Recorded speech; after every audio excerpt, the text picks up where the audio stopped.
Bonjour, aujourd'hui nous allons parler de plan de reprise d'activité ou PRA en environnement cloud.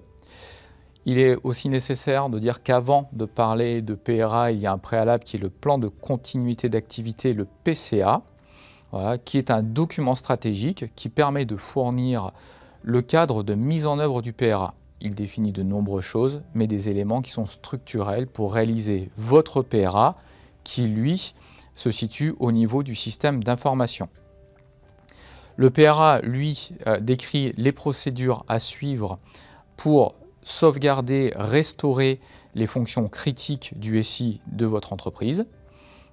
Et bien entendu, il va se réaliser sur une plateforme indépendante le plus possible de la plateforme où tourne votre SI critique. Pour cela, le cloud vous offre une capacité d'extension remarquable de votre infrastructure et vous allez être confronté à des choix par rapport à l'offre de ces cloud providers, avec des capacités de vous conformer plus ou moins facilement à de la réglementation locale, géographique, étatique, ou avec des capacités d'innovation plus poussées, comme le montre ce diagramme.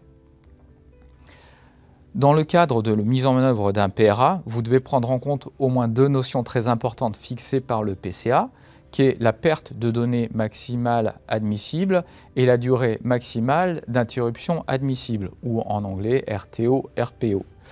Selon vos exigences, la mise en œuvre va varier, l'outillage va varier.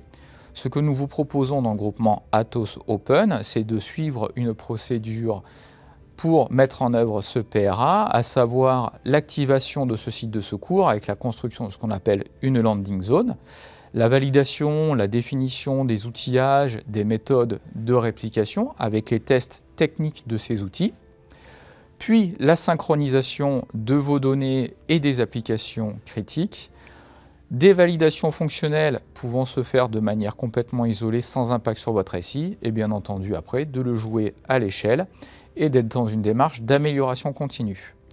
L'intégralité de cette procédure est disponible via l'UGAP grâce au groupement Atos Open. Merci et à bientôt.